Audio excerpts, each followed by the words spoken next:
Hi, welcome to my channel.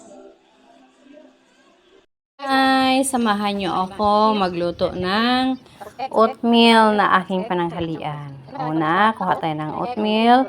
4 kutsara sa isang itlog, ilagay natin sa bowl or cup mixing. Ayan. Ayan, halo-haloin lang natin yun siya, guys. Tapos, lagyan natin siya ng flour. Lagyan natin ng milk. Kaunti lang. Bahala na kayo. Ang milk naman, optional lang yan eh. Ayan. Tapos, painit tayo ng mantika. Tapos, ilagay na natin yung ginawa nating oatmeal na lulutuin natin. Ayan siya, guys. Lagay lang natin siya sa kunting mantika lang kasi yung aking kawali ay ano na yan siya eh. Yung non-sticky.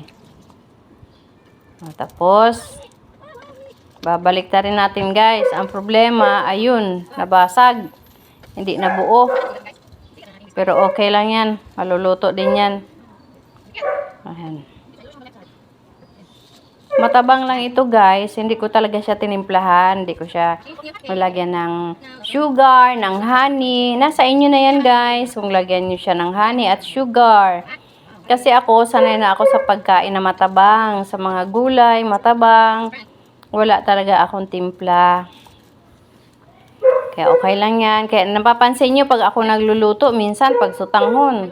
Yan, okay na siya. Luto na. Kuha na tayo para tayo kumain. Yan, magtira ako ng hapunan. Kung maging hapunan. Thank you for watching, guys.